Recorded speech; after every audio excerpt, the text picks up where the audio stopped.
Bab 1471. Uang membuat dunia berputar. Seharusnya mudah mendapatkan senjata di tempat seperti ini, kan?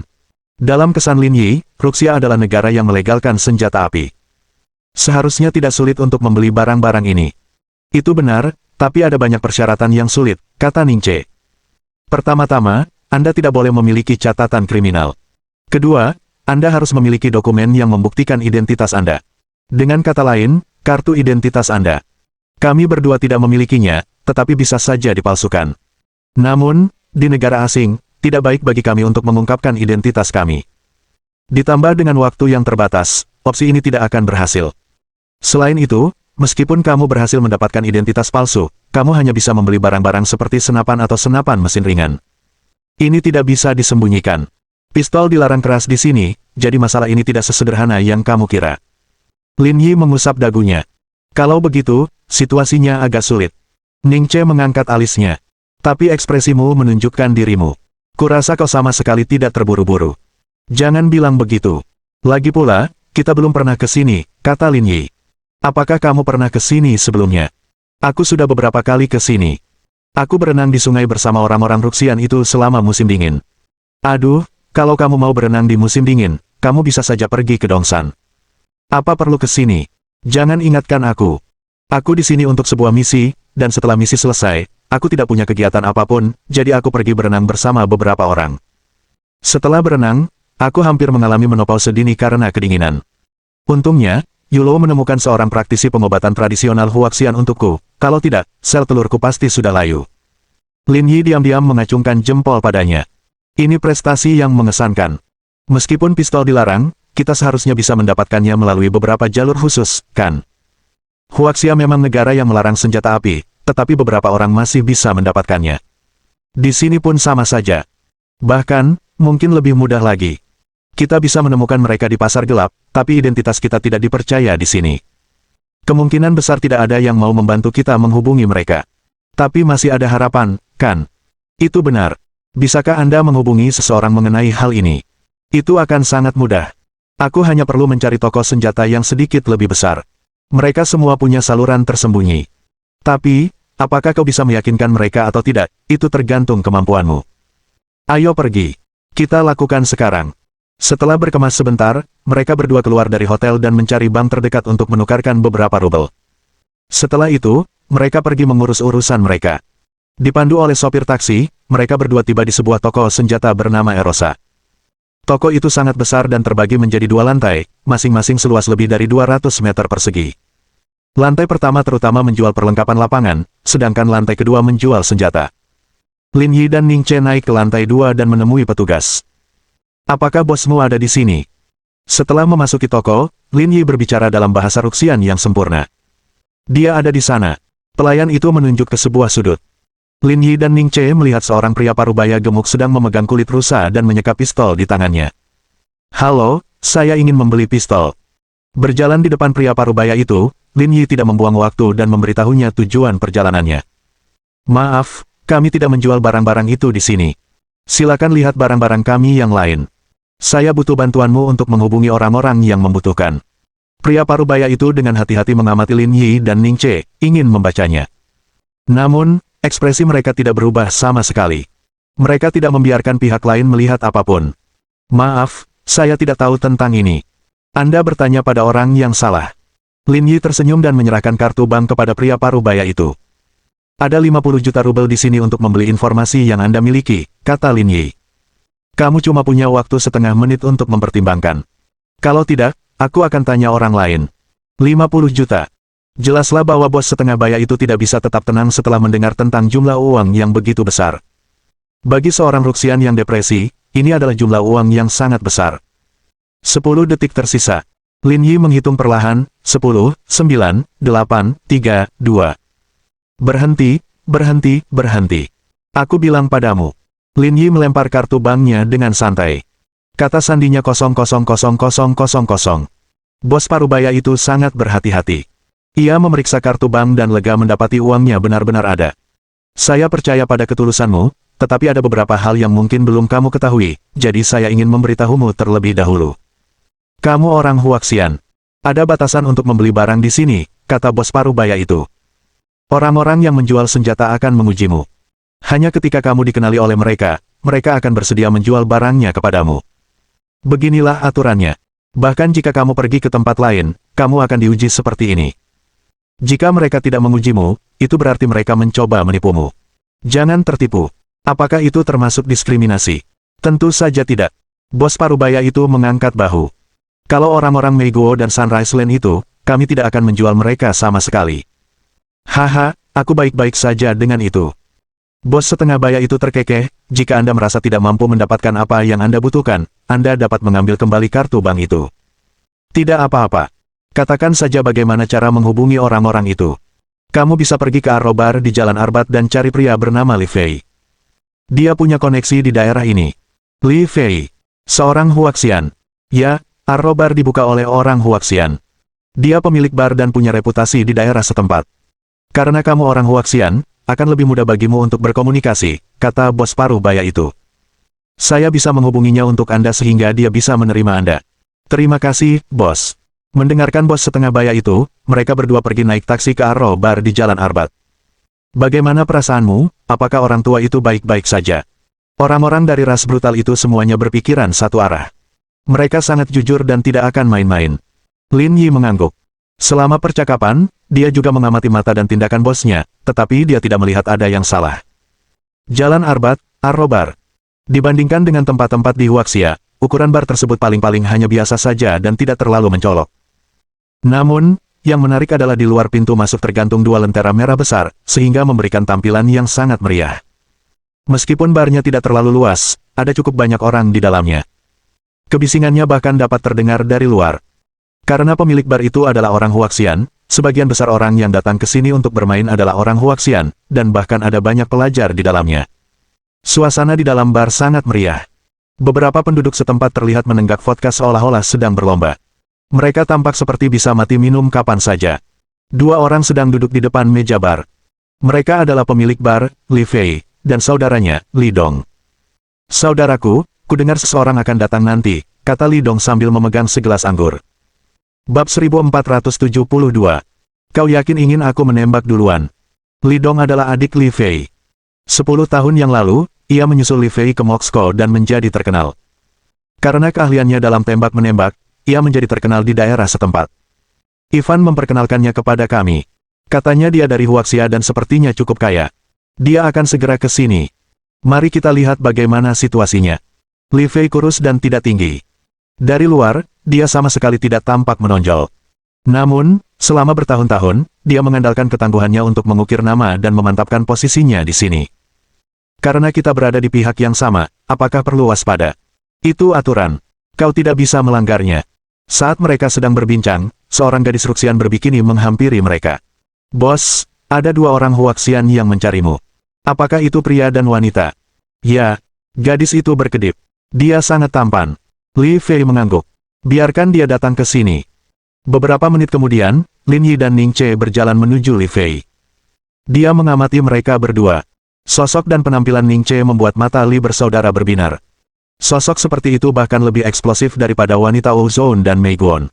Apakah kalian yang sedang mencoba membeli beberapa barang? Ya, kalau ada aturannya, bilang saja. Li Fei merasa menarik melihat Lin Yi begitu terus terang. Aturannya dibuat oleh rakyat. Semuanya bisa dinegosiasikan. Li Fei menatap Ning Che dan berkata, jika kau meninggalkan wanita ini bersamaku malam ini, aku akan mengatur dua untukmu. Li Dong tersenyum dan mengulurkan tangannya ke Ning Che. Sudah lama sekali aku tidak melihat wanita secantik dia. Lin Yi dengan santai mengeluarkan belati dari belakang pinggangnya dan terkekeh. Kalau kau sentuh dia, potong tanganmu. Coba aku kalau kau tidak percaya. Begitu kata-kata itu diucapkan, Li Dong menghentikan apa yang sedang dilakukannya. Orang lain di bar juga berdiri dan perlahan mendekati Lin Yi dan Ning Che. Jangan panik. Lagi pula kita di pihak yang sama. Jangan ribut-ribut. Li Fei menghentikan bawahannya dan menatap Lin Yi. Kakak, berani sekali kau. Beraninya kau meneriaki kakakku di wilayahku. Apa kau pikir aku tidak berani menyerang hanya karena kita semua orang Huaxian? Sekalipun kesepakatannya gagal, kita tetap harus menjaga harga diri. Aku tidak perlu membeli barang-barang ini darimu. Lin Yi menggunakan belati itu untuk mengikir kukunya. Tapi aku tetap akan mengatakan hal yang sama. Kalau kau berani menyentuhnya, aku akan memotong tanganmu. Li Fei bertepuk tangan. Pantas saja kau berani membeli barang dariku. Berani sekali kau. Kalau begitu, aku akan menguji nyalimu. Kalau kau menang, aku akan memberimu barang-barang itu secara gratis. Petik 2. Tes macam apa? Li Fei mengeluarkan pistol dari belakang pinggangnya. Rowlet Ruxian. Seharusnya kau pernah mendengarnya, kan? Kebetulan, kakakku ahli senjata. Bagaimana kalau kalian berdua mencobanya? Tanya Li Fei. Kalau kau menang, aku akan memberikannya gratis. Kalau kau kalah, wanita ini milikku. Tentu. Lin Yi setuju tanpa ragu. Ning Che menarik kursi dan duduk di meja kosong di sebelahnya. Ia menopang pipinya dengan satu tangan dan menunggu permainan antara keduanya dimulai. Li Dong memegang revolver di atas meja dan tersenyum pada Ning Che. Cantik, kamu tampak tidak khawatir sama sekali. Aku tidak pernah takut saat dia bersamaku. Haha, kau cukup percaya padanya. Li Dong tertawa. Aku tidak takut menantangmu. Aku tidak pernah kalah selama bertahun-tahun ini. Tak kurang dari 20 orang telah tewas di tanganku. Lin Yi tidak menyangka Li Dong sedang membual. Alasan mengapa Ruxian disebut bangsa petarung adalah karena mereka berani dan berani bermain-main dengan apapun. Pada akhirnya, kebanyakan orang bahkan tidak tahu bagaimana mereka mati. Kalau tidak, orang-orang ini tidak akan minum vodka sepuasnya. Bahkan Lin Yi pun tidak berani meminumnya seperti ini. Kalau begitu, kemungkinanmu mengalahkannya semakin kecil. Kalian tidak selevel, kata Ning Che dengan linglung. Li Dong bisa terima jika dipandang rendah oleh Lin Yi, tapi dipandang rendah oleh wanita seksi dan mempesona seperti itu sungguh memalukan. Menurutmu dalam hal apa aku lebih rendah darinya? Senjatamu merenggut nyawa lebih dari 20 orang, tetapi pistol di celananya telah menciptakan lebih dari 20 orang. Itulah bedanya. Ning Che menarik pipinya dan mengaitkan jari-jari kakinya pada sepatu hak tingginya. Ia menggoyangkan pinggulnya dengan lembut, tampak menawan dan seksi. Apa gunanya pria selalu bermain dengan bola besi itu? Ekspresi Li Dong aneh. Dia ingin membantah, tetapi dia tidak bisa berkata apa-apa. Lin Yi tersenyum. Lidah tajam Ning Che bukanlah sesuatu yang bisa ditahan oleh orang biasa. Hehe, tapi setelah melihatku hari ini, aku takut dia akan lumpuh. Kita lihat saja. Ning Che berkata, jika dia mati, aku akan menjadi milikmu malam ini. Aku berjanji akan melayanimu dengan patuh. Hehe, jangan menarik kembali kata-katamu. Semua orang di bar tertawa. Kalau dia berani bersaing dengan kakak kedua pakai senjata, bukankah dia sama saja mencari mati? Ini menarik. Memikirkan hal ini, bawahan Li Fei menatap Ning Che lagi. Wanita papan atas ini pasti tidak akan bisa pergi hari ini. Setelah bos selesai bermain, dia akan menjadi milikku mulai sekarang. Petik 1. Li Dong mencibir dalam hatinya dan melirik Lin Yi. Aku akan menjelaskan aturannya kepadamu jika pemahamanmu menyimpang, kata Li Dong sambil memegang revolver. Aku akan memasukkan peluru ke dalam bilik. Kita akan bergantian menembak kepala kita sendiri. Siapapun yang selamat, dialah pemenangnya. Tidak masalah. Bawahan Li bersaudara semuanya tersenyum, tetapi orang-orang biasa sedikit terkejut. Jika seseorang tidak beruntung, orang yang memainkan permainan itu akan mati di tempat. Bukankah ini agak berlebihan? Mereka mempertaruhkan nyawa mereka. Dua orang ini terlalu berani. Namun, ada juga sekelompok orang Ruxian yang menonton pertunjukan tersebut. Mereka bertepuk tangan dan bersorak. Beberapa bahkan mengangkat vodka mereka untuk menunjukkan rasa hormat kepada mereka berdua. Pada saat ini, tatapan Ning Che tertuju pada Lin Yi. Namun, dia selalu percaya pada Lin Yi, dan sekarang pun tidak ada bedanya. Namun, dia masih tidak mengerti bagaimana Lin Yi bisa melakukan ini. Dari mana dia mendapatkan kepercayaan diri itu? Dalam keadaan seperti itu, dia tidak bisa berbuat curang. Aku mengerti aturannya. Kalau tidak ada masalah, ayo kita mulai sekarang, kata Lin Yi dengan tenang. Li Dong memegang pistol itu, meletakkan peluru di dalamnya, dan menyerahkannya kepada Lin Yi. Demi keadilan, aku akan membiarkanmu pergi terlebih dahulu, kalau kamu bilang aku menindasmu. Li Dong mencibir, seolah mengejek ketidaktahuan Lin Yi. Perkataan Li Dong tidak salah. Dari sudut pandang probabilitas, orang pertama yang menembak memang memiliki keuntungan. Ini karena orang pertama yang menembak hanya memiliki peluang 1/6 untuk ditembak. Orang kedua memiliki peluang 1/5 untuk ditembak, dan seterusnya. Lin Yi mengambil revolver Li Dong dan menimbangnya. Kemudian, ia membuka revolver itu dan mengamati isi revolvernya. Kamu yakin ingin aku menembak duluan? Bab 1473. Tembakan. Saya tuan rumahnya, dan kalian tamunya. Kalau tidak, bukankah orang-orang akan bilang kami menindas kalian? Perkataan Li Dong membuat yang lain tertawa terbahak-bahak, seolah-olah mereka sedang mengejek kebodohan Lin Yi. Bermain dengan senjata di depan Li Dong adalah hal yang sia-sia. Orang ini berani sekali. Berani-beraninya dia menantang kakak kedua dalam adu tembak. Kata salah satu bawahan Li Pel. Dia cuma akting. Ujung-ujungnya, dia bakal patuh minta ampun, kata yang lain. Menurut mereka, Li Dong belum pernah kalah dalam pertandingan seperti ini. Ketika saatnya tiba, orang ini pasti akan berlutut dan memohon ampun. Pada saat ini, tatapan semua orang tertuju pada Lin Yi karena dia telah mengarahkan pistol ke kepalanya. Kamu bisa memulainya saat kamu siap, kata Li Dong sambil tersenyum dan memberi isyarat mengundang. Kalau kamu nggak punya nyali, aku bisa minta mereka menyemangatimu atau kamu bisa langsung mengaku kalah sekarang. Bang, bang, bang, bang, bang. Sebelum ada yang bisa bereaksi, Lin Yi menembak dirinya sendiri 5 kali berturut-turut. Semuanya kosong. Kesunyian. Keheningan pin drop. Bar itu begitu sunyi sampai-sampai terdengar suara jarum jatuh. Semua orang yang melihat adegan ini langsung berkeringat dingin. Meskipun mereka sudah sering melihat orang bermain game seperti itu, ini pertama kalinya mereka melihat orang seperti ini. Dia benar-benar menembak kepalanya sendiri 5 kali berturut-turut. Dia terlalu berani. Meskipun orang-orang ini semuanya adalah rubah tua licik dari dunia bawah, mereka tidak dapat menahan gemetar ketakutan pada saat ini. Ekspresi Ning Che juga membeku pada saat itu. Lalu, tatapan semua orang tertuju pada Li Dong. Total ada 6 peluru di dalam revolver itu, dan 5 di antaranya kosong. Lin Yi sudah menggunakannya. Ruangan yang tersisa diperuntukkan bagi Li Dong. Jantung Li Dong berdebar kencang, dan pikirannya kosong. Jika permainan ini dilanjutkan, dia akan ditembak. Lin Yi tersenyum tipis dan menyerahkan revolver itu kepada Li Dong. Aku baru di sini, dan aku malu memanfaatkanmu, jadi aku melepaskan 5 tembakan. Sisanya kuserahkan padamu. Aku. Tubuh Li Dong gemetar. Dialah yang memasukkan peluru itu, jadi dia takut. Jika permainan dilanjutkan, darahnya akan tertumpah. Baru pada saat inilah ia menyadari bahwa lelaki di depannya tidak kalah hebat dalam hal tembak-menembak. Lagi pula, dia tidak punya keberanian untuk melepaskan 5 tembakan berturut-turut. Tunggu. Pada saat ini, Li Fei berdiri. Sebagai kakak laki-laki Li Dong dan pemilik bar ini, dia tidak bisa membiarkan hal seperti itu terjadi. Jika tidak, dia akan benar-benar malu. Lin Yi mengangkat alisnya dan menatap Li Fei. Apa? Kalian tidak mampu bermain lagi. Ekspresi Li Fei dingin saat dia berkata lembut. Kamu yang menembak duluan tadi. Kamu memanfaatkanku. Ayo kita bertanding lagi dan biarkan Li Dong menembak duluan. Ya, saudaraku benar. Kamu baru saja memanfaatkanku, jadi ayo kita bertanding lagi. Li Dong yakin jika mereka bertanding lagi, dia pasti bisa mengalahkan Lin Yi. Lin Yi mengangkat bahu dan berkata dengan acuh tak acuh. Pada saat ini, Li Fei menelepon Li Dong dan bertanya. Apakah Anda bisa? Masalah ini menyangkut kehormatannya, jadi dia tidak boleh gagal. Saudaraku, jangan khawatir. Aku tidak akan memberinya kesempatan lagi.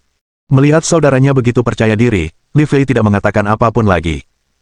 Dia telah bermain dengan senjata selama bertahun-tahun, dan keahliannya jelas terlihat. Selama dia berjanji, tidak akan ada masalah.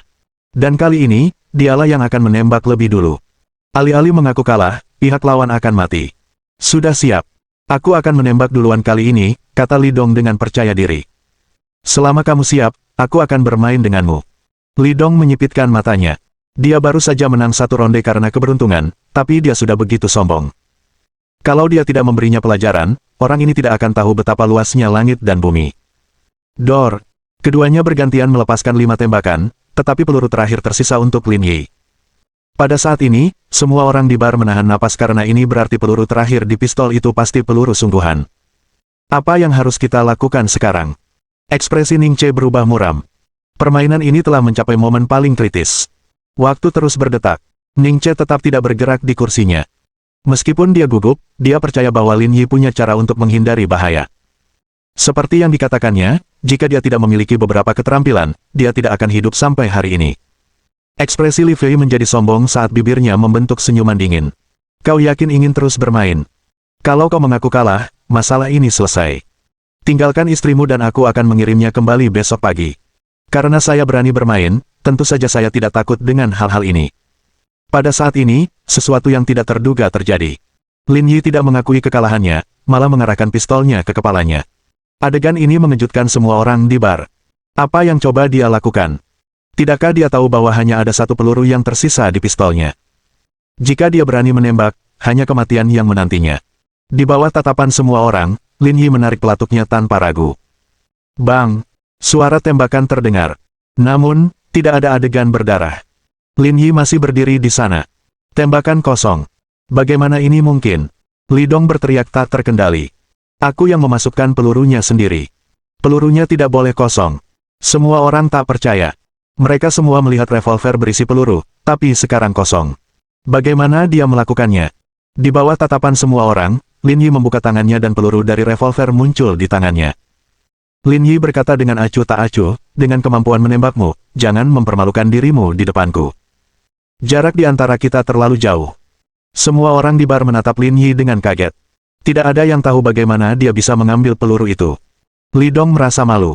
Dia sudah kalah 2 kali dari pria ini. Kekalahannya sudah jelas. Saudara laki-laki. Baiklah, berhenti bicara. Li Fei berkata, kalau berani berjudi, kamu harus mengaku kalah. Itu bukan masalah besar. Kamu tetap harus menepati janjimu. Itu lebih seperti bos. Ayo pergi. Aku akan mengantarmu ke ruang bawah tanah. Kamu bisa pilih mau pakai yang mana, kata Li Fei. Tapi menurut peraturan, aku harus menggeledah,mu. Tidak masalah, Lin Yi mengangkat tangannya. Li Fei menyentuh tubuh Lin Yi sampai dia menyadari ada sesuatu yang salah. Apa ini? Luka tembak. Li Fei menilai Lin Yi sekali lagi, matanya dipenuhi ketakutan. Mengingat situasi di Huaxia, tidak semua orang akan menderita luka tembak. Identitas pria ini mungkin lebih kuat dari yang dibayangkannya. Ditambah lagi dengan cara dia memainkan pistol tadi, itu menunjukkan bahwa dia telah bertemu dengan orang yang sangat kejam hari ini. Maaf menyinggungmu tadi. Aku akan bersulang nanti. Maafkan aku. Bab 1474. Serangan malam. Tidak perlu. Berikan saja apa yang aku mau. Mari ikut saya. Li Fei membawa Lin Yi ke ruang bawah tanah dan keluar setelah sekitar setengah jam. Kemudian, Lin Yi meninggalkan bar bersama Ning Che, kembali ke hotel mereka. Makarov.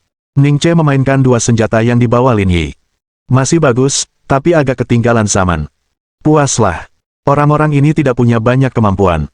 Aku sudah terkesan kita bisa mendapatkan keduanya, kata Lin Yi. Lagi pula, Wang Mian dan yang lainnya tidak terbuat dari baja. Kalau aku mengarahkan pistol padanya, dia pun harus memanggilku ayah. Benar. Jauh lebih baik daripada yang digunakan Sun Manlou dan yang lainnya. Lin Yi bangkit dan meregangkan tubuh. Semua yang perlu dipersiapkan sudah siap. Tinggal Patuaki. Sekarang semuanya sudah beres, bukankah seharusnya kita berdua melakukan sesuatu, kata Ning Che dengan menawan. Jangan khawatir, biarkan aku mandi. Jangan dicuci. Kalau tidak, lidahku tidak akan berguna. Ning Che tidak memberi Lin Yi kesempatan untuk mengobrol. Ia mendorongnya ke tempat tidur dan menungganginya, membuat udara di ruangan itu langsung panas. Keesokan paginya, pukul 10, Lin Yi yang sedang linglung dibangunkan oleh Ning Che dengan cara khusus. Bisakah kau biarkan aku istirahat sebentar? Sekalipun itu keledai tim produksi, kau harus membiarkannya makan dan minum sebelum bekerja.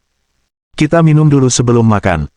Kita tidak bisa menyia-nyiakan pagi yang indah ini, kata Ning Che dengan suara teredam. Ronde pagi ini baru berakhir siang hari. Mereka bahkan tidak perlu sarapan dan langsung makan siang. Namun selama kurun waktu ini, Lin Yi tidak menerima telepon dari Qi Xianzhao. Dia tidak bisa menahan perasaan cemas. Setelah makan malam, mereka berdua berendam di sumber air panas untuk menghabiskan waktu, tetapi Lin Yi hanya bisa merendam tubuh bagian bawahnya. Karena berat badannya bertambah, lekuk tubuh Ning Che pun semakin terlihat jelas. Seolah-olah memiliki pesona yang menggetarkan jiwa. Belum cukup bersenang-senangnya. Ning Che menatap Lin Yi dengan menggoda. Mau aku belikan beberapa pakaian supaya kita bisa main lagi. Itu rencana yang bagus. Ayo pergi sekarang. Sebentar lagi gelap. Kring kring kring. Tepat saat mereka berdua hendak pergi, telepon Lin Yi berdering. Itu adalah panggilan Qi Xianzhao. Presiden Lin, kami sudah menemukan di mana Wang Mian berada. Wajah Lin Yi berseri-seri. Di mana? Di kamar 1208 di Hotel Nikolskaya, di sebelah Kremlin. Baiklah, aku mengerti, kata Lin Yi. Bagaimana kemajuan Anda dengan kesepakatan impor kayu? Kami tiba kemarin pagi, tetapi pihak lain tidak punya waktu untuk bertemu kami, jadi kami mengatur pertemuan hari ini. Karena harga yang kami tawarkan sangat tinggi, kesepakatan awal mereka terganggu, dan mereka sangat ingin bergabung dengan kami. Kami bisa terus menaikkan harga dan mencoba mengklaim proyek ini sesegera mungkin. Tidak masalah meskipun tidak menghasilkan uang. Presiden Lin, jangan khawatir. Sekalipun tidak berhasil, kita tidak akan rugi. Kemampuan Yuan-Yuan dalam hal ini tidak perlu dipertanyakan lagi, kata Qi Xianzhao dengan percaya diri. Dalam hal visi keseluruhan dan visi internasional, He Yuan-Yuan lebih rendah daripada Qi Xianzhao. Namun, dalam sistem keuangan, He Yuan-Yuan benar-benar dominan. Kalau begitu, katakan padanya kalau proyek ini berhasil, aku akan mengenalkannya pada adik laki-lakiku yang punya 8 bungkus minuman. Bukankah Yuan pacar Presiden Gao? Bagus, kan? Gao tua bukan apa-apa. Kalau proyek ini berhasil, aku pun akan tidur dengannya kalau memang itu maunya. Kalau begitu aku akan menyampaikan kata-katamu pada Yuan. Silakan. Pokoknya, selesaikan ini secepatnya. Jangan buang-buang waktu. Baik, Presiden Lin. Setelah menutup telepon, ekspresi Ning Che berubah serius. Sudah menemukan kediaman Wang Mian. Lin Yi mengangguk. Bersiaplah. Aku akan pergi sekarang. Mereka berdua keluar dari pemandian air panas dan mengenakan pakaian mereka. Mereka kembali ke kamar masing-masing dan bersiap untuk berganti pakaian dan pergi keluar. Saat itu, Ning Che merasakan sakit yang tajam di lehernya. Kemudian, ia kehilangan kesadaran dan berbaring di tempat tidur, tak bergerak.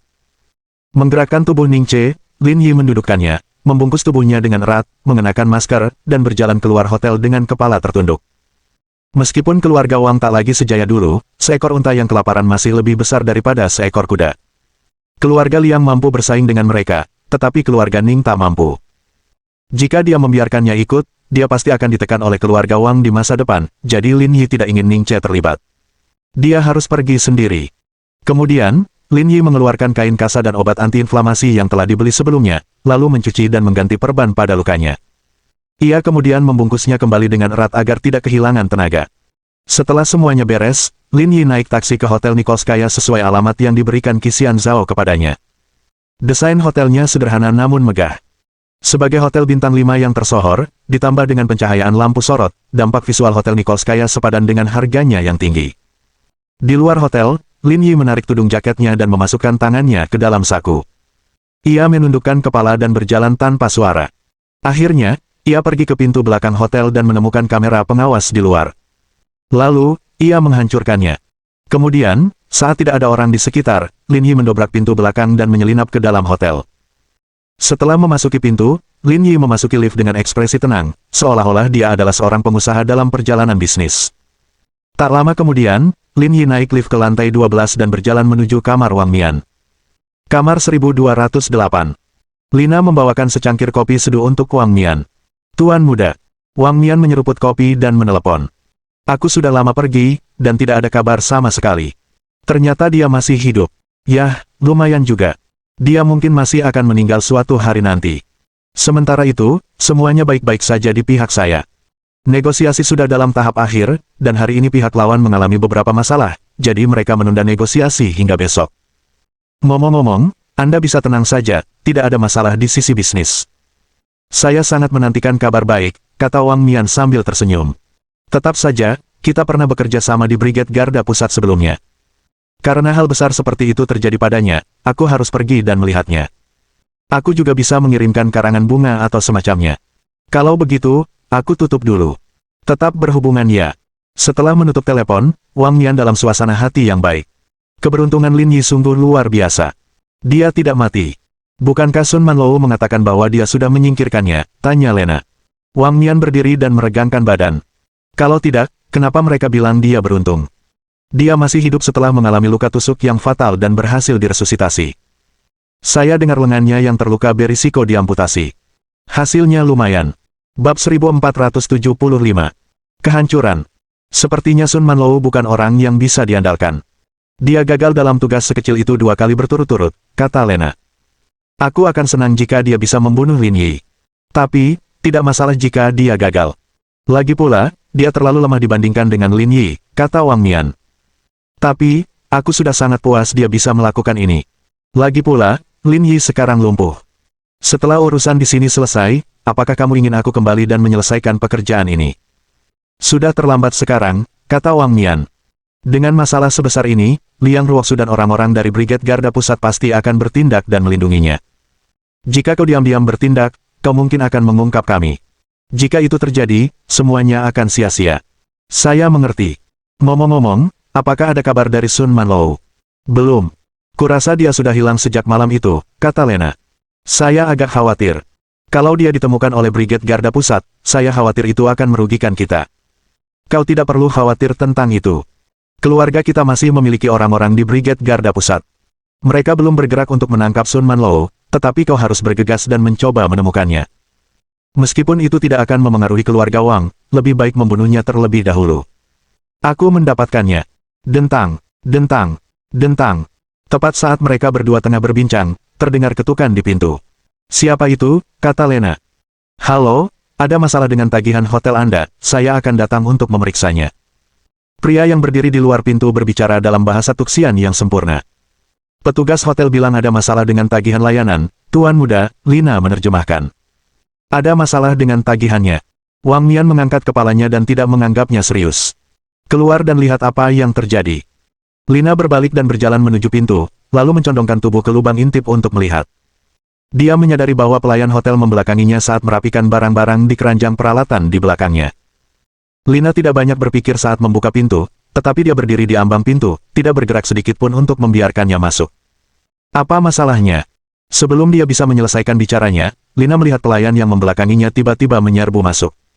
Sebelum dia sempat bereaksi, mulutnya tiba-tiba ditutup. Tepat saat ia hendak menyerang, tiba-tiba ia merasakan hawa dingin di lehernya dan darah menyembur keluar. Adegan itu sungguh tragis. Mata Lena terbelalak. Sebagai seseorang yang mahir dalam berbagai teknik membunuh, ia tahu betul bahwa arterinya telah terputus. Tenaga dalam tubuhnya terkuras dengan cepat. Bahkan jika ia ingin melawan, ia tak bisa mengerahkan tenaga sedikit pun. Tubuh Lina ambruk ke tanah. Meskipun ia belum meninggal, ia terbaring di ranjang kematiannya. Ia tak akan bertahan lebih dari 2 menit. Siapa kamu? Situasi yang tiba-tiba ini membuat Wang Mian kebingungan. Lin Yi mengenakan topengnya dan berdiri di depan Wang Mian. Tuan Muda Wang, apakah Anda terkejut melihat saya di sini? Lin Yi, kenapa kamu di sini? Apakah aneh bagiku untuk muncul di sini? Lin Yi mencibir. Menurut pendapat Anda, apakah saya seharusnya dirawat di ICU rumah sakit? Wang Mian tidak mengatakan apa-apa. Memang itulah yang ada di pikirannya. Menurut rencanamu, aku seharusnya terbaring di rumah sakit atau mati sekarang, tapi sayangnya, aku tahu tipu daya Sun Manlou. Akulah yang memintanya meneleponmu malam sebelumnya, kata Lin Yi. Harus kuakui, kau sudah melakukan pekerjaan yang baik dengan menugaskan orang lain untuk melakukan pekerjaan kotor itu, tapi orang yang melaksanakan rencana ini tidak begitu baik. Aku memang terkejut kau muncul di sini. Ini juga sesuai dengan gayamu, tapi apa gunanya? Sambil berbicara, Wang Mian melepas kemejanya. Sun Manlou memang anggota keluarga Wang, tapi dia hanya anjing yang kami besarkan. Apa yang dia lakukan tidak ada hubungannya dengan kami. Jika kau pikir kau bisa menyalahkan keluarga Wang kami atas hal ini dan membalasnya, itu artinya kau masih belum memahami lingkaran kekuasaan. Dari kelihatannya, kau berencana untuk menyangkal ini sampai akhir. Kau bisa mengatakannya seperti itu, kata Wang Mian tanpa rasa takut. Dengan status keluarga Wang saat ini, kecuali Anda punya bukti yang tak terbantahkan, Anda tidak bisa berbuat apa-apa kepada kami. Ini hanya bisa dianggap konflik antara Anda dan Sun Manlou. Anda tidak bisa menyalahkan keluarga Wang kami atas semua ini. Untungnya, aku sudah tahu kalau kalian tidak terlalu peduli dengan reputasi kalian, jadi aku tidak berencana untuk bersikap masuk akal. Haha, kalau kamu lagi di puncak kekuatanmu, aku nggak akan bisa berbuat apa-apa sama kamu. Tapi sekarang, kamu kayak orang cacat. Meskipun kamu cukup beruntung bisa membunuh Lina, aku yakin aku bisa membunuhmu. Memang benar aku terluka. Aku jelas bukan tandinganmu dalam pertarungan 1 lawan 1, tapi... Lin Yi berhenti sejenak, siapa yang bilang aku akan melawanmu secara langsung? Dalam sekejap, ekspresi Wang Mian berubah. Apa maksudmu? Lin Yi mengeluarkan pistol dari pinggangnya dan mengarahkannya ke Wang Mian. Apakah kau pikir aku tidak berani membunuhmu? Kamu sebenarnya. Melihat pistol di tangan Lin Yi, Wang Mian menjadi takut. Jika itu orang lain, dia benar-benar yakin pihak lain tidak akan berani menembak. Tapi hari ini berbeda. Orang yang berdiri di hadapannya adalah Lin Yi. Dia akan melakukan apa saja. Secara naluriah, dia mundur 2 langkah dan menatap moncong senjatanya, tidak berani bersantai. Lin Yi, kau seharusnya tahu siapa aku. Jika kau berani menembak, keluarga Wang tidak akan membiarkanmu lolos. Lin Yi mengangkat bahu. Siapa yang tahu kalau aku pelakunya? Tidak akan ada berita bias yang mengklaim aku pembunuhnya. Secara logika, seharusnya saya sedang memulihkan diri di unit perawatan intensif rumah sakit. Bagaimana mungkin saya bisa sampai di Moskow? Mustahil, kan? Wang Mian menggertakkan giginya karena marah. Terlepas dari ada atau tidaknya bukti, selama kau berani menyerangku, keluarga Wang kami pasti tidak akan membiarkanmu lolos. Jangan khawatir, jangan gugup begitu. Akan membosankan kalau aku menembakmu sampai mati, jadi aku memutuskan untuk melumpuhkan kedua kakimu agar kau menghabiskan sisa hidupmu di kursi roda. Dah. Dua tembakan beruntun tepat mengenai lutut Wang Mian.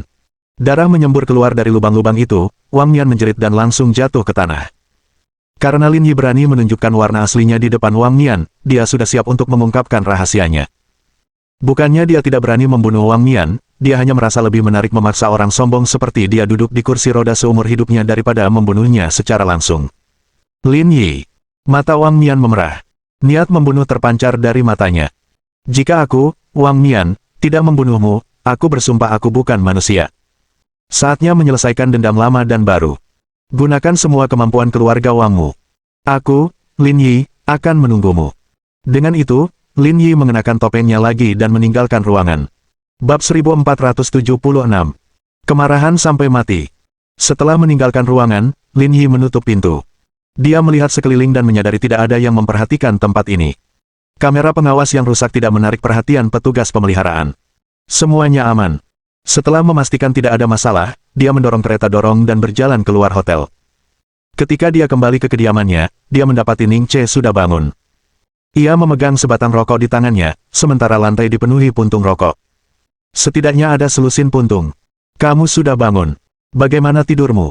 Lin Yi tersenyum. Suara mendesing. Ning Che tidak mengatakan apa-apa dan menendang Lin Yi.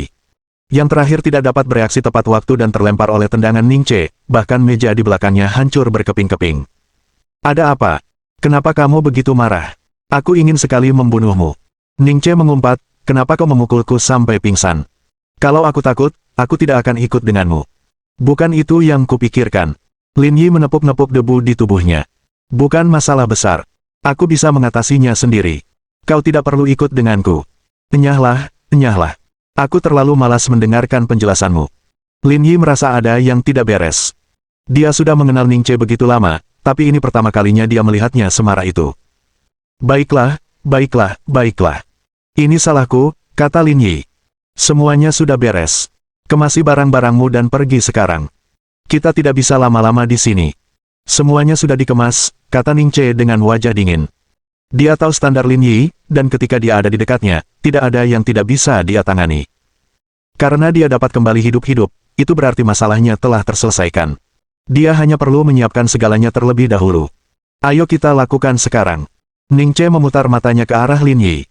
Meskipun dia marah, dia tidak bisa berbuat apa-apa. Lagi pula, pada titik ini, tidak ada gunanya mengatakan apapun. Karena jet pribadi keluarga Qin masih terparkir di bandara, Lin Yi dan An Ning naik pesawat dan kembali ke Blagochowski sesuai rute semula. Kemudian, mereka menyewa mobil dan menyelinap kembali ke kota Heishui. Dari sana, mereka berkendara kembali ke Bingcheng. Ketika mereka berdua kembali ke Bingcheng, waktu sudah menunjukkan pukul 5 sore. Kemarahan Ning Che pun mereda. Bagaimana rencanamu untuk kembali? Tanya Ning Che. Haruskah aku berlagak angkuh? Atau lebih baik bersikap lebih bijaksana? Bersikaplah lebih bijaksana. Para dokter dan perawat di rumah sakit ini semuanya adalah saksi. Anda harus lebih profesional dalam akting Anda. Petik 2. Berdasarkan pengaturan Lin Yi sebelumnya, tempat tidur telah dipindahkan ke unit perawatan intensif dan seluruh lantai telah dibersihkan. Karena seseorang telah ditugaskan khusus ke area ini, orang biasa tidak akan pernah melihat Lin Yi. Dengan status Lin Yi, dia tidak layak mendapatkan perlakuan istimewa seperti itu. Oleh karena itu, semua orang di rumah sakit mengira Lin Yi masih di rumah sakit dan belum pergi. Ayo pergi. Aku sudah menyiapkan wig untukmu. Cek, cek, cek. Kamu perhatian banget. Kemudian, Lin Yi dan Qiao Zuang berdandan dan masuk ke lift bersama Ning Che. Mereka menuju bangsal perawatan intensif di lantai 24 dan kembali ke kamar mereka dengan tenang. Akhirnya aku kembali. Lin Yi merasa lega. Ia bisa tidur nyenyak hari ini. Bagaimana situasinya? Apakah semuanya berjalan lancar? Apakah kamu sudah memberitahukan keberadaanmu? Tanya Qiu Yukio. Dia tidak hanya terekspos. Semuanya benar-benar di luar kendali, kata Ning Che dengan wajah datar. Apa maksudmu? Dia dengan berani datang, membunuh Lina, dan kemudian mematahkan kaki Wang Mian. Setelah sesaat terkejut, ekspresi Qiu Yukio kembali normal. Ini benar-benar cara Lin Yi. Apakah kamu berencana untuk menyerah dan tidak menyembunyikan apapun dari keluarga Wang? Hanya saja, tidak ada gunanya menyembunyikan ini, kata Lin Yi. Begitu aku pergi untuk melunasi hutang, keluarga Wang pasti akan tahu bahwa aku yang melakukannya, jadi tidak ada gunanya menyembunyikannya. Lalu kenapa kau masih begitu tertutup? Kau sudah berusaha keras dan berhenti beberapa kali sebelum tiba di Moskow, tanya Qiu Yukio. Saya ingin membuat alibi. Dengan begitu, keluarga Wang tidak akan bisa menemukan bukti yang menunjukkan bahwa saya pelakunya. Mereka hanya bisa menyelesaikan masalah ini secara tertutup. Kalau begitu, akan jauh lebih mudah berurusan dengan mereka. Qiu Yukio tidak mengatakan apa-apa. Dia mengerti apa yang dipikirkan Lin Yi. Jika masalah ini dipublikasikan dan bukti ditemukan, keluarga Wang akan melaporkannya. Saat itu terjadi, grup Lin Yun dan Lin Yi akan berada dalam posisi yang sulit. Namun, sekarang, keluarga Wang tidak dapat menemukan bukti keberadaan Lin Yi. Bahkan jika mereka melaporkannya, tidak akan ada yang mempercayainya. Oleh karena itu, mereka hanya bisa membalas dendam secara diam-diam. Latar belakang Lin Yi sekarang benar-benar berbeda dari tahun lalu. Keluarga Liang dari Yanjing. Tak perlu disebutkan yang lain. Dengan status mereka saat ini, mereka sudah cukup mampu bersaing dengan keluarga Wang. Kedua, Old Lu juga merupakan kekuatan besar di belakang Lin Yi. Selama dia belum mati, tidak ada seorang pun yang berani menyentuh Lin Yi. Pada akhirnya, Lin Yun Group bahkan mengembangkan mesin fotolitografi dan membawa kembali berbagai teknologi industri inti dari Mitsui Group. Hal ini memungkinkan Lin Yi dan Lin Yun Group-nya untuk mengambil posisi yang tak terkalahkan. Karena semua ini, keluarga Wang tidak lagi seberani sebelumnya. Jika mereka berkompetisi secara pribadi, keluarga Wang mungkin tidak dapat memperoleh keuntungan. Aku merasa kau hanya ingin membuat kekacauan dan membuat keluarga Wang marah besar, kata Ning Che. Begini saja, aku yang melakukannya, dan kau tidak bisa berbuat apa-apa padaku. Kalau keluarga Wang tahu, mereka mungkin akan memuntahkan 3 liter darah. Itulah efek yang saya inginkan. Lin Yi telah mengantisipasi bahwa segala sesuatunya akan sampai pada titik ini ketika dia dan Liu Hong membahas hal ini di Brigade Garda Pusat sebelumnya. Meskipun Wang Yan telah meninggalkan tim 1, ada banyak keturunan langsung keluarga Wang di Brigade Pengawal Pusat. Bagi Lu Beichen, ini seperti bom waktu. Ia harus memikirkan cara untuk menyingkirkannya. Pada hari-hari sebelumnya, dia secara pribadi telah mengatur bala bantuan dari Garnison Yanjing dan Garnison Zonghai untuk datang, yang merupakan sinyal yang jelas. Mengambil langkah ini hari ini adalah suatu keharusan. Tapi sudahkah kau memikirkannya? Perjalanan kedua kita bukanlah rahasia, kata Ning Che. Kami naik pesawat dari Blagocholsky ke Moskow. Kalau ada yang meluangkan waktu, mereka bisa dengan mudah mengetahuinya. Laboratorium rahasia kami bahkan berhasil meneliti mesin fotolitografi. Meretas sistem keamanan Royal Air juga tidak terlalu sulit. Sudah cukup lama, jadi kurasa mereka sudah berhasil menghapus informasinya. Kamu memikirkan segalanya. Itu karena laboratorium dan server rahasia grup Lin Yun didirikan di Huaxia. Menyerang maskapai penerbangan domestik dan meretas data mereka akan meningkatkan risiko secara signifikan. Namun, bagi Royal Air, orang-orang dari Lin Yun Group dianggap sebagai peretas internasional, sehingga operasinya kurang berisiko. Memang, tak seorang pun yang dapat menandingi Lin Yi dalam hal kelicikan. Berderak. Tepat saat mereka bertiga sedang berbicara, pintu bangsal didorong terbuka. Pintunya dibuka dengan cukup keras. Lin Yi tanpa sadar mendongak. Yang mengejutkannya, dia melihat bahwa orang yang bergegas masuk dari luar adalah Liang Ruoxu. Bab 1477. Kelembutan yang diam. Sekretaris Liang. Melihat Liang Ruoxu masuk, Qiu Yuluo dan Ning Che saling menyapa. Kemudian, mereka bertukar pandang dan diam-diam meninggalkan bangsal. Kenapa kamu di sini? Lin Yi tersenyum. Ketua tim Qiu memberitahu saya, jadi saya datang lebih awal. Saya sudah menunggu Anda lebih dari 1 jam. Kenapa kamu tidak memberitahuku? Jika aku memberitahumu sebelumnya, apakah kamu akan mengizinkanku datang? Lihat apa yang kau katakan. Bagaimana mungkin aku tidak mengizinkanmu datang? Sudahlah. Biar aku periksa lukamu. Tidak apa-apa, kau tidak perlu memeriksa apapun. Lin Yi meregangkan badan. Setelah sehari semalam, aku kelaparan. Aku akan mengajakmu makan sesuatu. Mereka membuat semur angsa pot tanah liat di timur laut. Rasanya cukup lezat. Jangan buang waktu. Biar aku lihat. Liang Ruoxu mengulurkan tangan dan membuka kancing baju Lin Yi, hanya untuk menemukan kain kasa itu berwarna merah mencolok. Apa yang terjadi? Saya terlalu banyak bergerak, jadi ada sedikit darah. Saya akan memanggil perawat untuk datang dan mengganti perbannya. Perawat, perawat. Tanpa menunggu Lin Yi berbicara, Liang Ruoxu berteriak, ganti perban pasien. Tak lama kemudian, 2 orang perawat, yang satu tua dan yang satu muda, masuk dari luar dan membantu Lin Yi mengganti perbannya. 2 orang di depannya bukan dari rumah sakit kedua, apalagi Lu Beichen yang dikirim dari Yanjing, dan keduanya berpangkat militer. Hal ini dilakukan untuk mencegah bocornya keberadaan Lin Yi. Mayor Lin, cedera Anda. Lin Yi mengedipkan mata pada mereka berdua, memberi isyarat agar mereka berhenti berbicara dan fokus pada pekerjaan mereka. Jangan beri sinyal rahasia, tegur Liang Ruoxu. Ia menatap kedua perawat itu dan berkata, terima kasih atas kerja keras kalian. Itu tugas kita. Dengan mengatakan itu, perawat parubaya itu mengeluarkan gunting dan dengan hati-hati mengingatkan. Sabar ya. Mungkin agak sakit. Jangan khawatir, lakukanlah dengan berani. Aku Arhat Besi, Vajra yang hidup. Luka kecil ini tidak berarti apa-apa. Dengan itu, Lin Yi mengambil apel di dekat meja dan memakannya sedikit demi sedikit. Liang Ruoxu sedang tidak ingin memperhatikan Lin Yi. Tatapannya tertuju pada luka di bahunya. Ketika kain kasa dibuka, terlihat area seukuran telapak tangan berdarah dan bernanah. Bukankah sudah diurus? Kenapa masih begini? Seharusnya ini masalah yang tidak ditangani dengan cepat dan tidak mendapatkan perawatan yang tepat, kata perawat wanita parubaya itu menatap Lin Yi. Dia belum mengganti perbannya setidaknya selama 3 hari. Kalau tidak, ini tidak akan terjadi. Saya mengubahnya sekali di antara waktu itu. Saya menduga Anda membeli obat antiinflamasi palsu. Obat yang diproduksi oleh pabrik farmasi biasa tidak akan menyebabkan reaksi seperti itu. Lin Yi tersenyum tak berdaya. Ia membeli obat itu di kota Heishui. Saat itu, ia tahu obat itu mungkin berasal dari pabrik farmasi kecil, tetapi situasinya kritis dan ia tidak punya waktu untuk berpikir panjang. Tidak apa-apa. Lukanya tidak terlalu besar. Akan baik-baik saja setelah beberapa hari diberi obat antiinflamasi. Perawat parubaya itu mengangguk. Biarkan saya membersihkan luka Anda. Mungkin akan sedikit sakit. Tidak masalah. Ayo pergi. Kedua perawat itu mengeluarkan kapas, iodofor, dan alkohol, bersiap untuk membersihkan luka Lin Yi. Meskipun dia bisa menahannya, Lin Yi tidak dapat menahan diri untuk menggertakkan giginya. Kemerahan yang mengejutkan itu membuat ekspresi Liang Ruoxu berubah drastis. Ia berbalik dan berjalan menuju pintu. Ia tak berani menatap Lin Yi lagi dan diam-diam menyeka air matanya. Hal ini membuat hati Lin Yi sakit. Kenapa kamu menangis? Sekalipun aku terluka, aku tidak akan mati. Aku baik-baik saja. Tinggalkan aku sendiri. Liang Ruoxu tidak pernah bisa bersikap lembut. Akan tetapi, ini hanyalah pertunjukan diam-diam atas kelembutannya. Kedua perawat bekerja selama lebih dari setengah jam sebelum luka Lin Yi dibersihkan, diperban, dan disuntik dengan obat antiinflamasi. Jangan menangis. Kau membuatku sangat sedih. Kau membuatnya seolah-olah aku sakit parah. Bagus. Tinggalkan aku sendiri. Melihat Liang Ruoxu masih marah, Lin Yi langsung meringkuk ketakutan.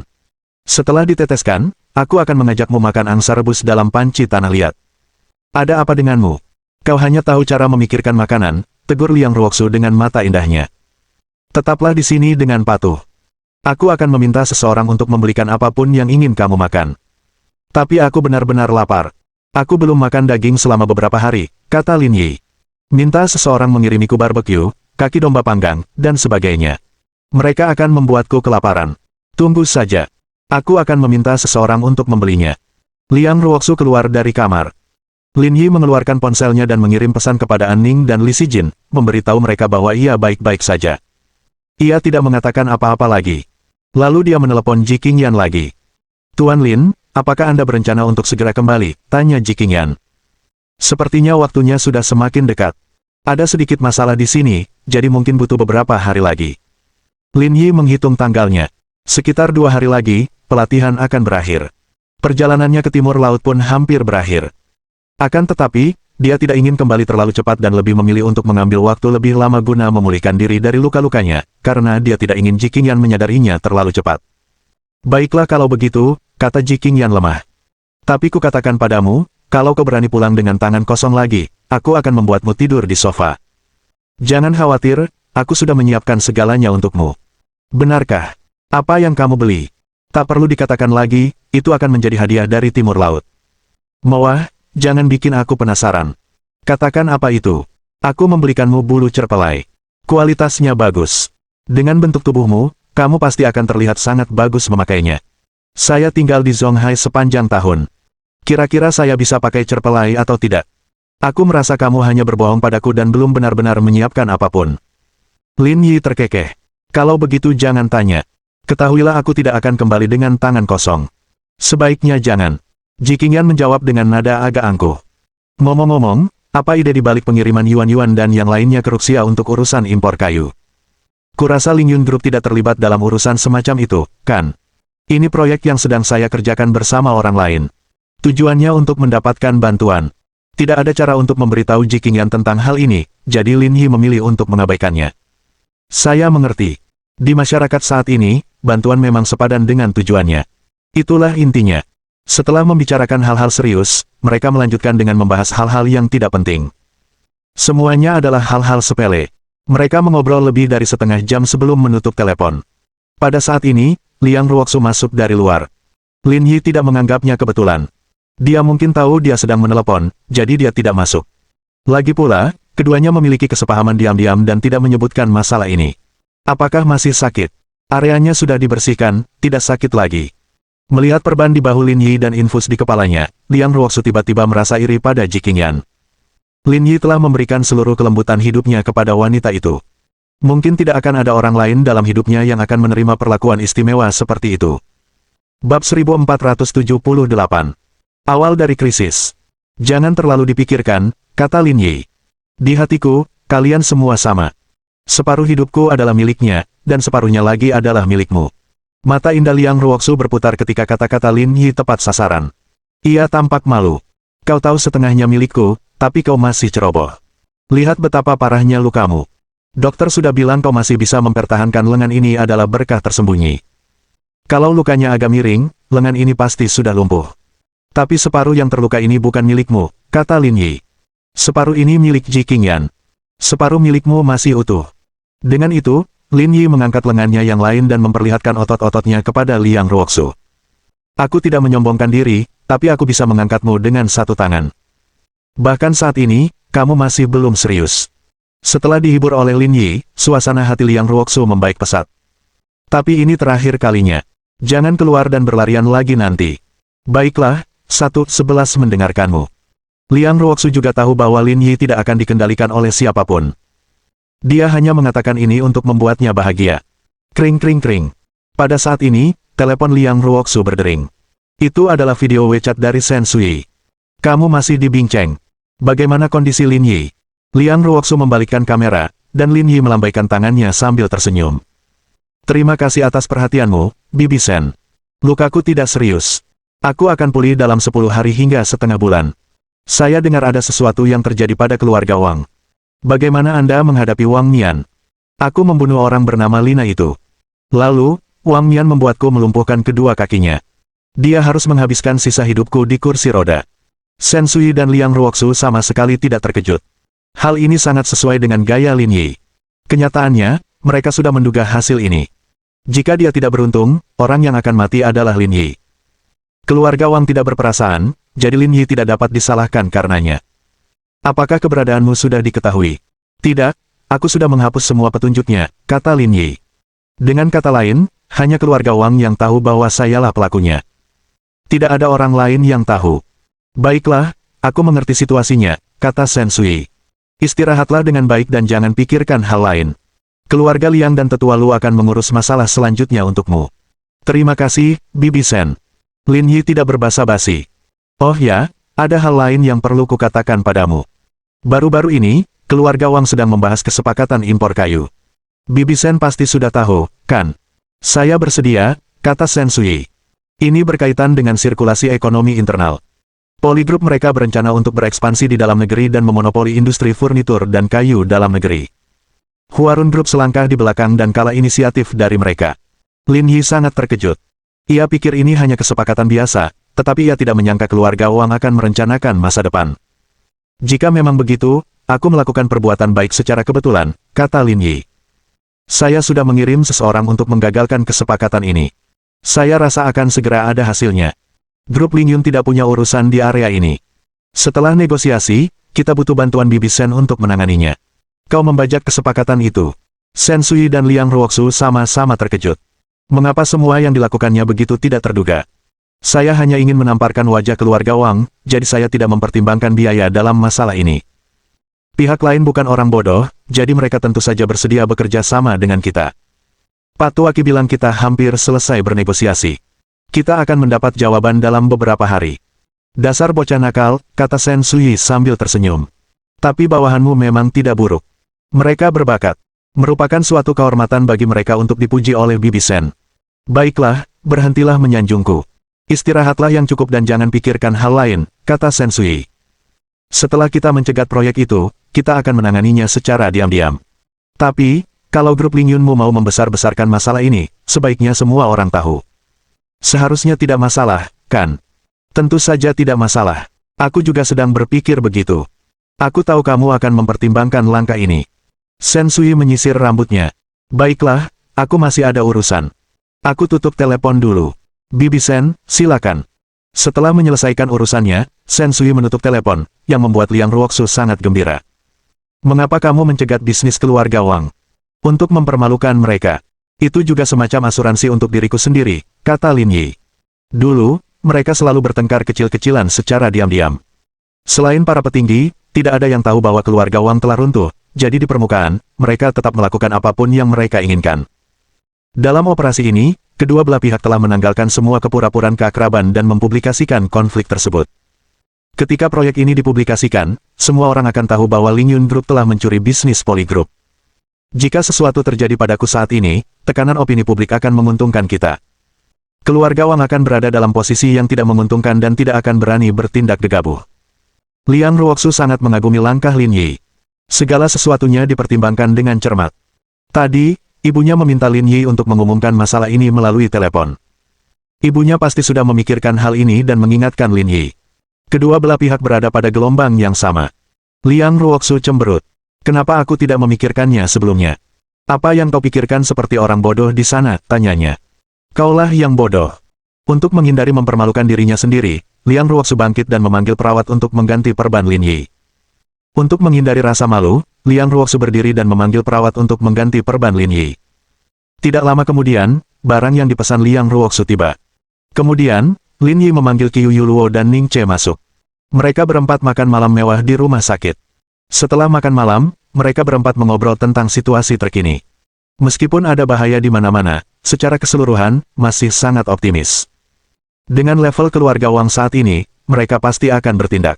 Namun, hasil akhir dari diskusi tersebut adalah mereka akan menghadapi apapun yang menghadang. Oleh karena itu, suasana saat makan pun masih sangat harmonis. Namun selain itu, sesuatu yang aneh terjadi saat mereka makan. Ketika wanita-wanita ini sendirian dengan Lin Yi, mereka semua akan mengkhawatirkan kesehatannya. Namun, ketika mereka berkumpul, situasinya berubah. Topik pembicaraan berubah dari Lin Yi ke pakaian, sepatu, dan kosmetik. Mereka bahkan sepakat untuk berbelanja bersama keesokan harinya. Jika perawat tidak datang tepat waktu, Lin Yi mungkin harus membersihkan sisa makanan di meja sendiri. Gadis-gadis itu mengaku hal itu dilakukan untuk olahraga, tetapi kenyataannya, tujuannya adalah untuk mencegah fascia dan otot saling menempel. Melihat tindakan ketiga wanita itu, Lin Yi merasa seperti sedang menghadapi masa sulit. Meskipun suasananya harmonis saat itu, Lin Yi tidak pernah membayangkan. Awal mula krisis mulai terungkap. Bab 1479. Jerami yang mematahkan punggung unta. Rumah sakit negara Moskow, di unit perawatan intensif. Kaki Wang Mian dibalut perban. Untuk memastikan pemulihan yang tepat, kakinya diangkat. Saat itu, ada lebih dari 10 orang berdiri di bangsal. Ada pria dan wanita, tetapi kebanyakan dari mereka sudah tua. Yang termuda sudah berusia di atas 40 tahun. Di antara mereka, orang tua Wang Mian adalah individu yang paling menarik perhatian. Wang Tingshan dan Li Jingyun. Pada hari kejadian, setelah Lin Yi pergi, Wang Mian segera mengangkat telepon dan menelepon polisi. Lalu, dia menelepon orang tuanya. Setelah mendengar berita itu, semua orang di keluarga Wang sangat marah dan bergegas ke Moskow untuk melihat putra mereka. Dokter, apakah benar-benar tidak ada yang bisa kami lakukan? Wang Tingshan menatap dokter yang bertugas dan berkata. Asistennya bertugas menerjemahkan. Maaf. Kami sudah berusaha sebaik mungkin. Tidak ada yang bisa menyelamatkan kakinya, kata dokter itu. Semoga kau segera menemukan pelakunya. Itulah yang harus kau fokuskan sekarang. Baiklah, aku mengerti. Setelah dokter pergi, suasana di bangsal bagaikan genangan air yang tak tergenang. Wajah semua orang dipenuhi amarah. Kakak ipar, menurutmu apa yang harus kita lakukan? Kita tidak bisa membiarkannya begitu saja. Paman Wang Mian, Li Jingtang, berkata, dia terang-terangan menentang keluarga Wang. Kita tidak bisa menoleransi ini. Aku tahu, tapi kita tidak bisa terburu-buru dalam masalah ini. Wang Tingshan menyipitkan matanya dan berkata, Lin Yi jelas tidak melakukan ini sendirian. Dia mungkin mendapat dukungan dari keluarga Liang. Saat ini, kedua keluarga sudah berada di posisi yang sama. Jika keluarga Wang bergerak, keluarga Liang pasti akan membantunya, kata Li Jingtang. Kalau cuma keluarga Liang, mereka nggak akan terlalu merepotkan. Aku cuma takut Lu Beichen juga ikut campur, kata Wang Tingshan. Jika Lu Beichen dan kedua keluarga itu berkumpul, kita akan sangat terdampak. Ketika keluarga Lian dibicarakan, keluarga Wang sama sekali tidak peduli. Namun, ketika nama Lu Beichen disebut, ekspresi keluarga Wang menjadi aneh. Mereka telah lama mengetahui kemampuan Lu Beichen. Bahkan saat itu, ketika keluarga Wang masih menjadi keluarga nomor satu, Lu Beichen sudah memiliki kemampuan untuk bersaing dengan mereka. Ia hanya berada di posisi kedua karena tidak memiliki grup poli. Dan sekarang, setelah insiden chip itu, kekuatan keluarga Wang tidak sekuat sebelumnya, dan sangat sulit bagi mereka untuk melawan Lu Beichen. Sekalipun Lu Beichen terlibat, kita tidak bisa membiarkan masalah ini begitu saja. Kalau tidak, keluarga Wang tidak akan bisa menunjukkan wajah kita di Anjing. Aku mengerti maksudmu, tapi kita harus memikirkannya matang-matang, aku juga tidak akan membiarkan ini begitu saja. Dengan itu, Wang Tingshan berjalan mendekati Wang Mian. Bagaimana bisnisnya di sini? Apakah Anda perlu mengirim seseorang untuk melanjutkan diskusi? Hampir selesai. Negosiasi selanjutnya hanyalah formalitas. Wang Tingshan mengangguk. Proyek ini merupakan bagian penting dari rencana pembangunan dalam negeri, jadi dia harus memperhatikannya. Ayo kita kembali ke negara ini sekarang. Aku akan mengatur agar kamu pergi ke Meiguo sesegera mungkin. Mungkin masih ada harapan. Wang Mian menggelengkan kepalanya. Ayah, tidak perlu membuang-buang tenaga. Aku tahu kondisiku. Bahkan jika aku dikirim ke Meiguo, tidak ada harapan. Kamu menyerah begitu saja. Wang Mian menatap lurus ke depan tanpa ekspresi. Aku tidak lagi memikirkan cara merawat kakiku. Aku hanya ingin membunuh Lin Yi secepat mungkin. Aku tidak ingin dia hidup di dunia ini. Biar aku yang urus. Jangan pikirkan yang lain. Fokus saja pada pemulihan. Dengan baik. Kring kring kring. Saat itu, ponsel Wang Mian berdering. Ia memiringkan kepalanya dan melihat nama Ruxia yang tertera di sana. Itu manajer umum Sekbi Company. Dia mungkin ingin bicara denganku tentang proyek itu. Ayah, ambilkan untukku, kata Wang Mian dengan tenang. Wang Tingshan mengangguk dan memberi isyarat kepada asistennya untuk mengangkat telepon.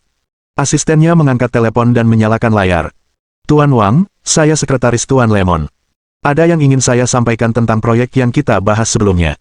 Pihak lain berbicara dalam bahasa Huaxian yang terbata-bata. Silakan, aku mendengarkan. Kami telah memutuskan untuk menghentikan sementara proyek ini. Semoga kita memiliki kesempatan lain untuk bekerja sama di masa mendatang. Semua orang di bangsal terkejut. Bahkan Wang Mian yang tanpa ekspresi pun tak kuasa menahan emosinya. Apa maksudmu? Apa maksudmu menghentikan proyek ini untuk sementara? Kami sudah menemukan mitra baru dan menandatangani kontrak dengan mereka, jadi kami hanya bisa menunggu kesempatan lain untuk bermitra. Apa katamu? Kamu malah kerja sama orang lain. Apa-apaan sih yang kamu lakukan? Wang Mian kehilangan kendali atas emosinya dan berteriak histeris. Karena pihak lain menawarkan harga yang lebih tinggi, kedua perusahaan kami sepakat bahwa manfaat bekerja sama dengan mereka akan lebih baik. Oleh karena itu, kerja sama kami harus dihentikan sementara. Bisakah kamu memberitahuku siapa pasanganmu? Wang Mian mengemukakan pertanyaan yang ada di benak setiap orang di ruangan itu. Di seluruh Huaxia, siapa yang berani merebut bisnis dari Polygroup? Ini Ling Yun Group dari Zonghai. Kami baru saja menandatangani kontrak, jadi kami datang untuk memberi tahu Anda. Grup Ling Yun. Mendengar kata-kata Ling Yun Group, semua orang di ruangan itu merasa pusing, seolah-olah mereka telah dipukul oleh palu yang berat. Mereka tidak pernah menyangka bahwa Lin Yi diam-diam mengincar kesepakatan ini. Kali ini, keluarga Wang benar-benar kewalahan. Bagaimana bisa kau melakukan ini? Kau bahkan tidak memberitahu kami. Wang Mian meraung marah. Tahukah kamu betapa besar dampaknya terhadap kita? Maaf, ini bagian penting dari negosiasi kita. Seandainya saya memberitahu Anda sebelumnya, proyek ini tidak akan bisa dilanjutkan, kata asisten itu. Saya harap Anda bisa mengerti. Persetan denganmu. Wang Mian memegang teleponnya dan menghancurkannya berkeping-keping di tanah. Kemarahan Wang Mian tidak hanya berasal dari kesepakatan ini. Kelumpuhan pada kakinya merupakan pukulan berat baginya, tetapi ia mengandalkan tekadnya yang kuat untuk mengendalikan emosinya. Perkara proyek yang direnggut itu tak ada bedanya dengan jerami yang mematahkan punggung unta. Semua emosi negatif langsung melonjak dan tak terkendali. Ia bahkan mulai melempar peralatan di bangsal ke lantai. Nak, tenanglah. Li Jingyun melangkah maju untuk menghiburnya. Ayahmu pasti akan memikirkan cara untuk menyelesaikan masalah ini. Wang Tingshan mengepalkan tangannya erat-erat, amarahnya meluap-luap bagai gunung berapi. Kaki putranya patah, dan langkah pertama rencana bisnis barunya dicegat oleh Lin Yi. Dia tidak lagi menamparkan wajah keluarga Wang, tetapi menginjak-injak keluarga Wang di bawah kakinya. Lin Yi, aku benar-benar meremehkanmu. Bab 1480. Tidak ada orang baik di antara orang berkuasa. Keesokan paginya, Liang Ruoxu bangun dari tempat tidur lain dan menyadari bahwa Lin Yi telah menatapnya. Hal ini menyebabkan Liang Ruoxu merasa malu. Kenapa kamu menatapku? Apa aku mendengkur? Tidak juga, aku hanya ingin bertemu denganmu. Jangan sok baik. Aku nggak akan percaya begitu saja. Lihatlah dirimu, menganggap kebaikan sebagai niat jahat. Kamu sama sekali tidak romantis. Liang Ruoxu mengabaikan Lin Yi dan bangkit untuk meregangkan tubuh. Meskipun dia tidur di rumah sakit, dia tidur sangat nyenyak. Lin Yi juga bangun dan meregangkan badan. Ayo jalan-jalan dan menghirup udara segar. Apakah ada yang salah dengan bahumu? Jangan khawatir, aku tidak akan mati. Liang Ruoxu mengenakan jaket bulu angsa dan berpakaian serupa dengan An Ning. Mereka berdua mengenakan legging tebal, yang membuat pakaiannya terlihat berkelas. Pakaian ini tampaknya menjadi seragam gadis-gadis utara di musim dingin. Setelah meninggalkan rumah sakit, Liang Ruoxu berinisiatif memegang lengan Lin Yi. Kepingan salju samar melayang dari langit dan mendarat di kepala mereka. Kapan aku akan melihat salju di selatan? Bunga plum bermekaran dan aku akan memiliki kepala putih hak cipta. Ini adalah momen bahagia yang langka bagi mereka berdua. Saya sudah pesan tiket pesawat untuk makan siang. Saya akan berangkat jam 12 siang, kata Liang Ruoxu. Kamu baru sehari di sini dan sudah mau pergi. Apa kau benar-benar mengira aku pemalas, kata Liang Ruoxu, masih banyak hal yang menungguku untuk diurus di Zonghai. Kupikir kau bisa tinggal beberapa hari lagi dan membantuku menghilangkan kekhawatiranku. Sulit untuk mengubah sifat keras kepalamu. Kamu masih saja tidak jujur bahkan ketika kamu terluka, kata Liang Ruoxu. Kalau kamu benar-benar khawatir, pergilah ke pemandian dan pijat. Aku tidak keberatan. Kamu cukup murah hati. Ayo cepat cari makan. Aku lapar. Mereka berdua mempercepat langkah dan menemukan toko sarapan yang relatif bersih di luar rumah sakit. Bakpao, bubur, telur teh, acar. Seluruh sarapan harganya kurang dari 30 yuan, sangat ekonomis. Setelah makan malam, mereka berdua tidak terburu-buru untuk kembali. Lin Yi membawa Liang Ruoxu ke jalan utama dan melihat patung-patung es dan patung-patung salju. Patung-patung itu sederhana, tetapi tetap menarik. Kemudian, dia bermain di seluncuran es di tepi sungai bersamanya dan hampir ketinggalan pesawat. Awalnya, Liang Ruoxu ingin pergi sendiri, tetapi dia tidak dapat menghalangi Lin Yi untuk mengantarnya ke bandara. Di masa lalu, Liang Ruoxu selalu dikelilingi oleh orang-orang saat dia pergi keluar. Pengemudi, sekretaris, asisten, dan orang lain yang datang dan pergi. Namun kali ini, hanya Lin Yi yang ada di sisinya, bagaikan perpisahan sepasang kekasih. Perlahan-lahan, mereka berdua berjalan menuju koridor bisnis. Liang Ruoxu merasa puas, meskipun dia tidak berada di sisi Lin Yi untuk waktu yang lama. Namun kali ini dia telah mengungkapkan seluruh perasaannya. Itu sudah cukup. Telepon aku saat kamu turun dari pesawat. Berdiri di pintu masuk lorong, Lin Yi berkata kepada Liang Ruoxu. Kamu juga. Pulihkan dirimu di sini. Setelah selesai, cepatlah pergi ke Zonghai. Liang Ruoxu meletakkan barang-barangnya dan membuka lengannya. Lin Yi maju dan memeluknya erat. Dagu Liang Ruoxu yang indah dan bulat bersandar di bahu Lin Yi. Pada saat ini, Liang Ruoxu menjadi pusat perhatian. Lin Yi mengecup kening Liang Ruoxu dengan lembut. Pemandangan indah ini menarik perhatian banyak orang. Tindakan ini hanya enak dipandang apabila dilakukan oleh orang yang berpenampilan menarik. Ayo pergi. Tidak perlu ragu-ragu. Aku akan kembali dalam beberapa hari. Lin Yi menepuk bahu Liang Ruoxu. Kalau kamu tidak segera naik pesawat, hari sudah gelap saat kamu kembali ke Zonghai. Ya, aku pergi sekarang. Keduanya berpisah. Liang Ruoxu menyisir rambutnya dan melambaikan tangan polos ke arah Lin Yi. Kemudian, ia berbalik dan pergi dengan anggun dan gagah berani. Kakak ipar, kalau sudah pulang, ingat dialogmu. Pastikan adikku tidak tahu. Lin Yi berteriak dari belakang, langsung menarik perhatian semua orang. Mereka berdiri terpaku di tempat dan menatap mereka berdua. Melihat betapa enggannya mereka berdua tadi, semua orang mengira mereka sepasang kekasih. Mereka tidak menyangka pasangan ini akan menjalin hubungan seperti itu. Dunia ini terlalu gila. Liang Ruoxu tiba-tiba berbalik, merasa sangat canggung. Omong kosong apa yang kau katakan? Aku lupa. Ini tempat umum. Aku tidak akan bicara lagi. Ini rahasia kecil kita. Liang Ruoxu hampir mati dibuat marah oleh Lin Yi, dan wajah halusnya memerah. Dia ingin kembali dan menghajar Lin Yi, tetapi tidak bisa. Dia hanya bisa memakai topengnya dan berjalan keluar dengan kepala tertunduk. Setelah membiarkan Liang Ruoxu mengalami kecanggungan sosial, Lin Yi naik taksi kembali ke rumah sakit. Ketika dia kembali, dia mendapati Qiu Luo dan Ning Che di bangsalnya, sedang merokok dan mengunyah biji melon.